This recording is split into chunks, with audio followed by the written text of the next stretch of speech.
예를 들어 삼성전자나 LG 근무하시는 분들은 서울 살 필요가 없거든요. 그러니까 서울이 아닌 지역을 보실 때는 내가 정말 거기에 살아야 할 이유가 있는가.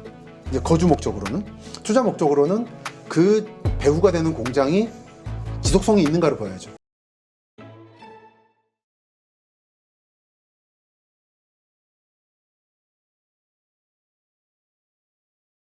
네, 오늘 모신 분은 도시문헌학자죠. 김시덕 박사 모셨습니다. 어서 오세요. 안녕하십니까. 오랜만입니다. 네, 자 이제 세상이 좀 복잡해졌습니다. 어쨌든 지금 탄핵 정국이 일어났고 이러면서 그동안에 좀 정부의 정책에 힘입어서 다시 상승하던 집값이 다시 꺾이고 거래량도 좀 끊어지는 느낌? 네, 이런 게 좀 나오고 있는데 어떻습니까? 앞으로 이 부동산 이러한 여러 가지 시류에 맞춰서 어떤 방식으로 흘러갈 것인가 많이 좀 궁금해져요. 예. 뭐 다들 하시는 말씀이고 저도 매번 드리는 말씀입니다만 양극화는 지속되고 있는데 당분간 신규 공급이 없을 거 아닙니까? 특히 지난 8월 대책부터 11월에 있었던 5만 가구 공급이라든지 전부 다 스톱될 거라서 당분간은 조정 관망을 하면서 오를 것은 더 오를 거고 떨어질 건 더 떨어질 거고 이거 뻔한 말씀입니다만 이런 추세 될 것 같습니다. 그냥 전체적으로 하락 추세라고 말하기에는 좀 옥석을 가릴 필요가 있고 여러분들이 더 잘하시리라 생각합니다. 그 다들 좋아하시는 지역에 들어가긴 더 어려워지는 거고 저도 아직 무주택 장관도 아실 겁니다만 이럴 때일수록 적절한 곳에 일단 안착한 다음에 관망하는 게 좋다 생각합니다. 일단은 그냥 너무 가고 싶은 경쟁이 치열한 비싼 이런 곳보다 지금 일단 관망해야죠. 당장 한 가지만 예를 드리면은 제가 살고 있는 고향 일산에 이번 달에 이제 호재가 하나 오거든요. GTX-A 개통이 있거든요. 근데 어제 부동산을 만나봤었는데 2, 3년 전에 한번 확 올랐다가 10억까지 갔대요.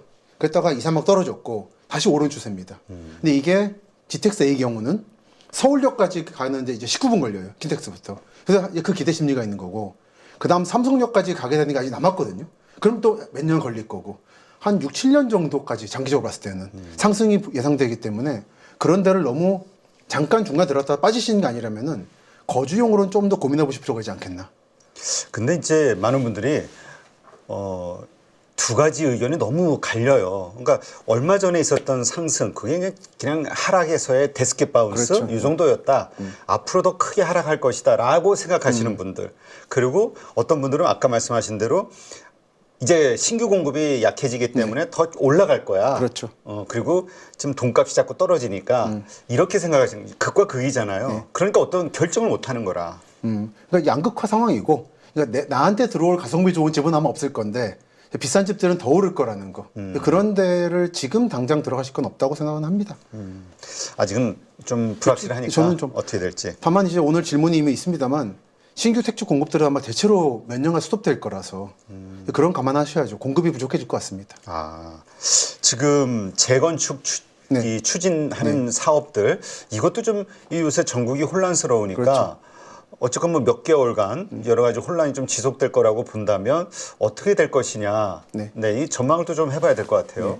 일단 이 정부가 힘을 썼던 거는 선도지구라고 일기 신도시 일부인데 그렇죠. 전 그거는 사실 예전부터 생각해준 거지만 정책적으로 시장성이 없는 거를 재건축한다는 게 말이 되는 거라 생각을 했었어요. 그 70년대, 60년, 70, 80년대 지은 서울 강남 지역의 아파트들도 이제 재건축이 들어가고 있는데 목동이 그렇고 이제 들어가고 있고 그거보다 10년쯤 뒤에 지은 경기도의 일산이든 뭐 분당이든을 먼저 한다는 건 말이 안 되는 얘기다. 논리적으로, 시장적으로. 그게 원래 입장이고 그거를 정치적으로 밀어붙여서 이제 그 유권자가 많으니까 어떻게 해보려고 했던 건데 그 보면은 27년 착공이거든요. 이게 뭔 뜻이냐면 대선 다음입니다. 지금 정부는 신경 쓰지 않겠다는 얘기인 거거든요. 그냥 이렇게 일만 저질러 놓고. 그렇죠. 근데 이제 일도 못 저지르게 된 거라서 아마 내년에 대선할 것 같은데 지금 이제 많은 상황상 그렇게 하면 이제 다 물 건너 가는 거죠. 그리고 저는 이제 강남이라든지 목동, 상계, 노원 이쪽이 차근차근 재건축을 밟아가서 소규모로 움직이는 전국이 이어질 거로 봅니다. 그렇다면 지금 일기 신도시 선도지구 요거는 좀 힘들고 요 이슈로 가격이 어떤 변동성이 있던 것들은 좀 조심해야 되겠네요. 근데 단기적으로는 없을 거로 보고요. 다만 중기적으로는 움직이겠죠 결국은. 근데 저는 그거는 강남 지역이나 목동, 노원 쪽의 움직임을 보고 그 다음 순서라는 걸 염두에 두시면은 여전히 한동안 상승할 거기 때문에 그 중간에 이익을 보고 빠져나오실 분들은 지금 들어가시면 되고 다만 거주를 할 때는 좀 더 고민을 해보실 필요가 있지 않겠나 생각합니다.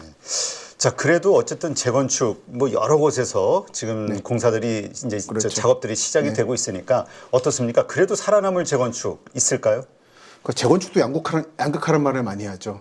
그런데 재건축 재개발 초과이익 환수제 폐지가 원래 국회에 올라갔다가 지금 안 될 것 같고 당분간은 공사비도 올랐고 인건비도 오르고 했기 때문에 그 일부 지역 역시 서울 강남 지역 플러스 제가 말씀드리는 확장 강남 지역 외에 재건축은 함부로 들어가셨다가는 낭패를 많이들 보시더라고요. 네. 특히 뭐 늘 강조드려도 지나치지 않지만 지주조합은 늘 조심하시기를 바란다는 말씀은 다시 한번 드립니다.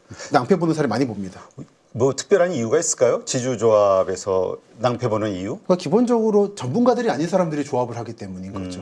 그래서 한때는 정부나 국가 차원에서 재건축을 이제 체계적으로 밀어붙이는 사업을 하려고 했는데 그것도 무산됐고 결국은 비전문가가 하면 안 되는 거죠. 근데 또 전문가라는 사람들이 믿었는데 그런 사람들 배후에 약간 나쁜 말이 속된 말입니다만 용역이 있는 경우도 있고 네. 좀 믿을 수 없는 건설사도 있어서 조합장이 직업인 분들도 있거든요. 그렇죠. 그런 분들 낭패 본 사례를 서울 가까운 경기도에서 많이 봅니다.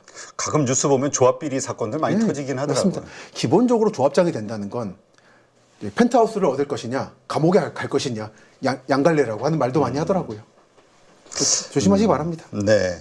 자, 우리 김시덕 박사님은 워낙 뭐 전국을 다 주요 지역들 다 돌아다니시니까 그렇긴 한데 일기 신도시들도 많이 네. 다니셨을 거 아니에요? 그렇죠. 또 사시는 근처이기도 살기도 하고. 했고. 예, 예. 어떻습니까? 느낀 점이 있다면 우리가 사실 일기 신도시들 이 재건축 이슈 선도지구 물론 나왔습니다만 그 다음에 이어서 전체가 다 싹 판이 바뀌지 않을까 기대했던 적도 있었거든요. 그러니까 저는 그 기대가 헛됐다고 보는 거죠.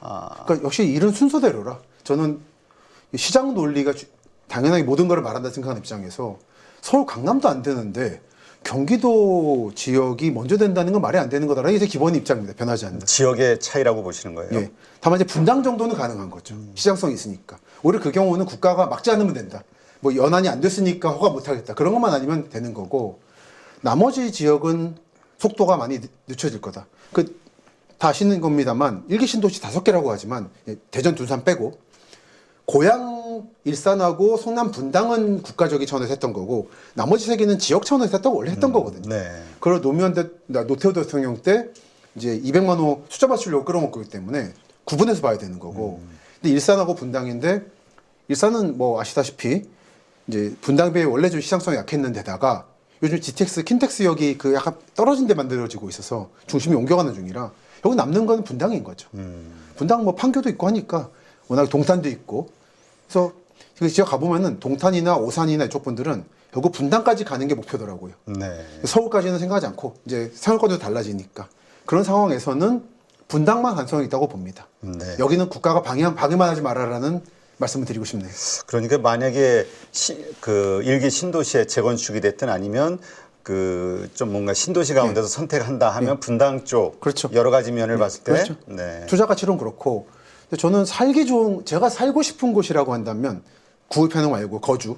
저는 3번을 제일 좋아합니다. 아, 3번. 분포 3번. 거기가 좀 산이 이렇게 둘러싸고 네. 있고 가운데 이렇게 몰려 있죠. 맞습니다. 상업지구도 한가운데 몰려 맞습니다. 있고. 그 상업지구가 조금 낙후하긴 한데 그래도 나쁘지 않은 편이고요. 말씀처럼 수리산이 이렇게 산자락에 들어가 있고 지하철역 양쪽에 있어서 굉장히 아늑합니다. 근데 우리도 일본처럼 그런 얘기들 하시는 분들이 있어요. 이제 그 부동산이 이제 재테크의 수단이기보다는 그 거주의 목적으로 바뀌게 될 날이 오지 않을까? 인구 감소라든가 뭐 이미 많이 오를 대로 올랐기 때문에 뭐 이렇게 얘기하시는 분도 있지만 네.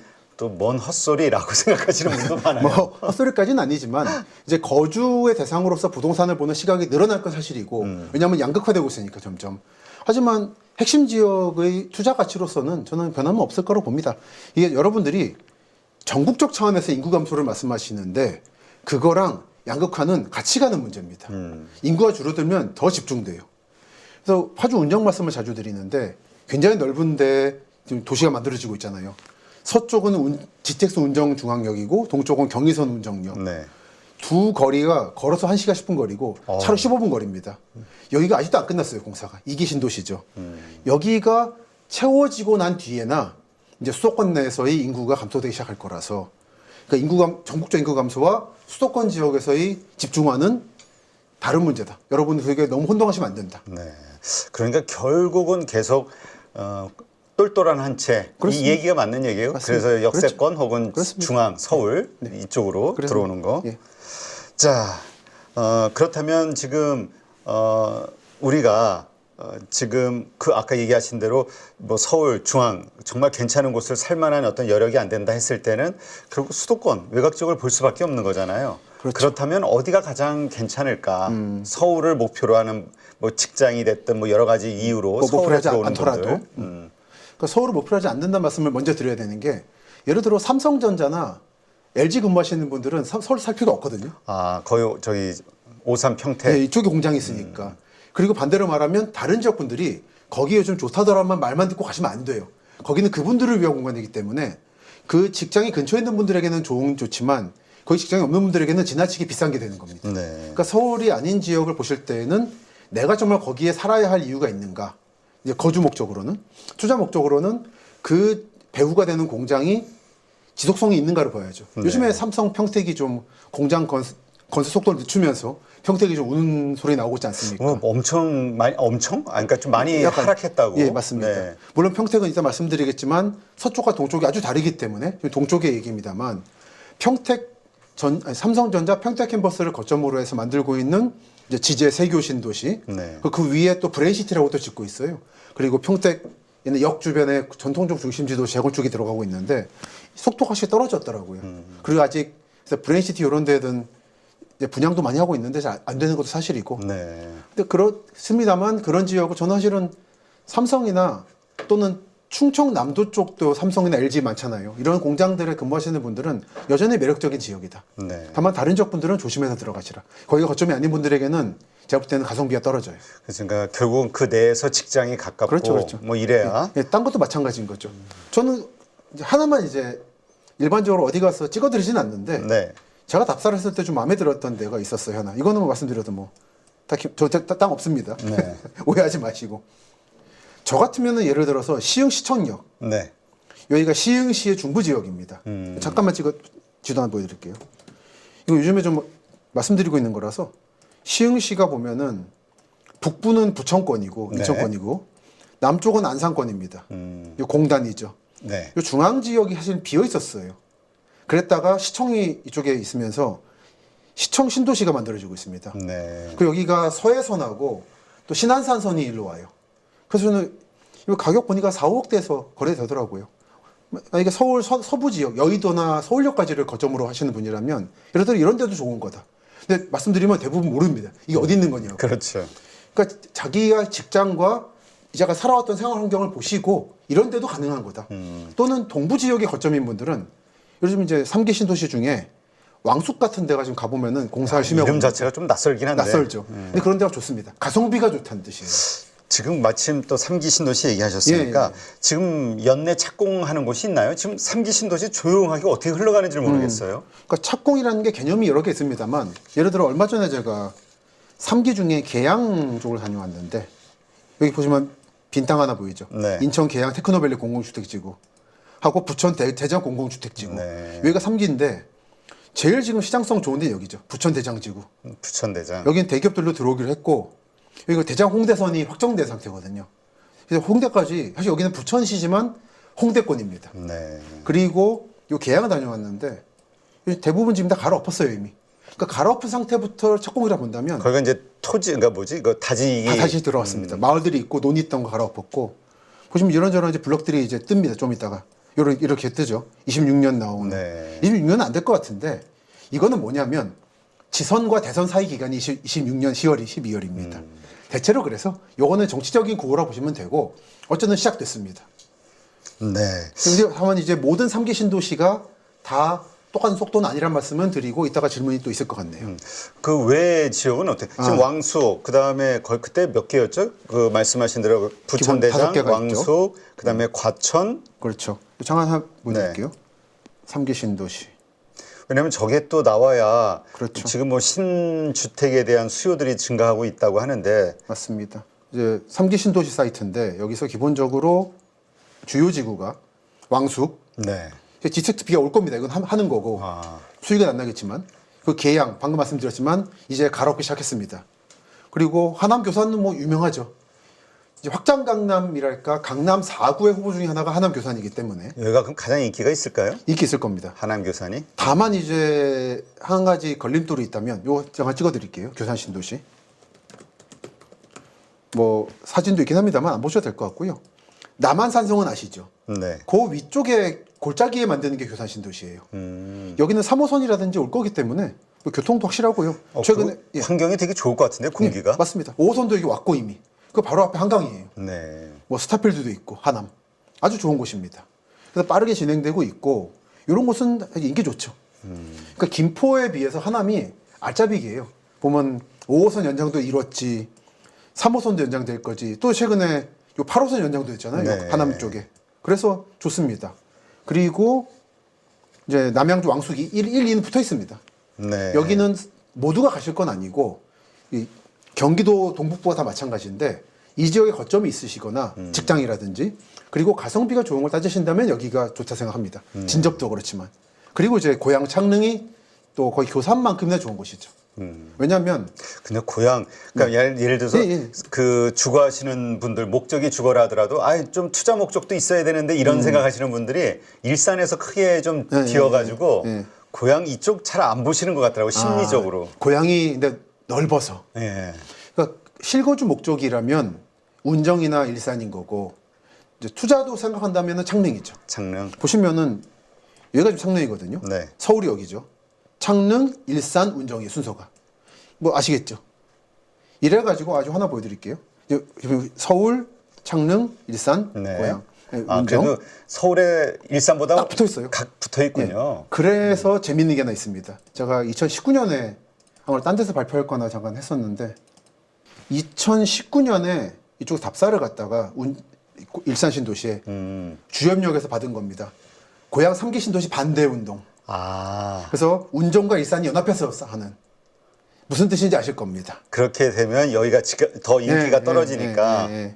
그러니까 보시면은 그 판교가 왜 성공했는가라는 걸 생각했을 때 1기 신도시는 분당보다 서울에 가까운 데 있거든요. 네. 그게 제일 중요했던 거죠. 딴 지역 가보면은 우리도 테크노밸리를 유치하면 성공할 수 있다 생각하는데 그건 아닌 거고 서울과 거리감입니다. 안타깝지만 창릉은 이렇게 위협을 주고 있다는 거죠. 네. 그래서 창릉과 교산 정도는 확실하다. 지금 이 3기 신도시의 분양과 뭐 착공과 뭐 이런저런 모든 일정들 정확히 지금 어떤 상황입니까? 그러니까 지금 기본적으로는 이제 이런저런 얘기 있습니다만 다 전체적으로 늦춰질 거라서 보시는 게 그러니까 아직 좋습니다. 분양도 제대로 안 들어갔죠? 네, 그러니까 아까 보셨지만 계양도 26년 12월 얘기하는데 시작 안 한 데도 많고요. 3기 신도시가 다 지금 들쑥날쑥이고 이게 다 착공이 들어갈 것인가도 미정입니다. 정확하게는 12개쯤 있는데 이것 중에 여기 지금 써 있는 대장, 창릉, 왕숙, 교산, 계양 정도가 확실한 거고 나머지는 착공이 안 될 수도 있어요. 네. 예를 들어서 지금 시흥 광명지구라든지 또는 군포, 의왕, 안산지구 같은 거는 좀 착공이 안 될 수도 있다고 봅니다. 왜냐하면은 하나만 예를 들어보면 이게 지금 시흥 광명지구거든요. 네. 광명시흥 공공주택지구. 근데 여기에 보면 이런 게 있어요. 영서변전소라고 있고 이쪽이 대체로 그 말하는 여기가 지금 땅 많이 갈아엎었죠. 이제 의왕 군포 안산 지구인데 여기도 보면 하나 있죠. 이건 서서울 변전소입니다. 네. 얘들이 지중화가 되거나 옮겨가야지 공사를 할 수 있는데 지금 좀 전망이 불투명해요. 이건 한전만 하면 안 되고 국가가 움직여줘야 되는데 네. 지금 국가가 지금 난국 상황이라 그리고 제가 최근에 군포 가서 얘기 좀 들어봤는데 시청분들하고 1기 때도 그랬습니다. 국토교통부는 무조건 고밀도로 지어라. 네. 그게 무슨 뜻인지 아시는데 그때도 군포는 반대했었어요. 3번 때도. 우리는 자족 기능이 가능한 저밀도로 짓고 싶다. 근데 1기 때는 그때 아주 군부 정권이 이제 끝난 지 얼마 안 됐기 때문에 국가에 밀렸습니다. 네. 이제는 그 상황이 아니라서 사실은 군포시청 측의 의견은 우린 여차하면 거부할 거다. 까지 상황이라서 저부터 이 지역들은 잘하면 착공도 못 할 수도 있다. 아, 그렇다면 이게 신규 주택 수요가 예상보다 더 작아질 수도 있다. 수요보다 공급이. 공급이. 예, 예. 공급이 작아질 수도 있다. 맞습니다. 이렇게 봐야겠네요. 맞습니다. 그리고 사이트에 나와 있는 주요 지구 말고는 좀 신중하게 보시라는 말씀 드리고 싶네요. 그 소규모 재건축, 그렇죠, 소규모 이렇게 아파트들 이런 거는 좀 조심하자. 그렇죠. 그러니까 오히려 3기는 좀 신중히 보시고, 그래서 오히려 그런 게 아닌 소규모 지역들은 좀 이제 케이스 바이 케이스로 보시다 보면은 재미있는 곳들도 있다. 결국은 지역이죠. 위치. 예. 그래서 예를 들어 뭐 평택 지역은 많이 말씀드리는데 거기 이따가 또 기회가 될 것 같습니다. 네. 지금 그렇다면 우리가 투자의 관점에서 본다고 했을 때 네. 가장 중요하게 봐야 되는 게 결국은 그럼 그 네. 인접해 있는 게 무엇이냐, 그 지역 이게 가장 1순위인 건가요? 그렇죠. 그러니까 직장이 거기 있기 때문에 사는 거 말고는 네. 서울 및 이제 성남 분당부터 요 라인들, 저는 확장 강남이라 부릅니다만 거기로의 근접성인 거죠. 근데 그 라인이 어디까지 내려와 있는지를 파악하고 거기로부터 가는 고속도로든 철도든 교통망이 어떻게 확충되고 이 교통망이 정부가 그냥 정치적으로 말하는 것이냐 정말 움직일 것이냐를 판별하는 눈이 필요합니다. 네. 예를 들어 위례 신도시의 위례 신사선은 또 안 될 것 같잖아요. GS건설이 손 들지 않았습니까? 네. 반면 위례 과천선 같은 건 될 것 같거든요. 이런 거를 판별하는 눈을 기르시라. 네.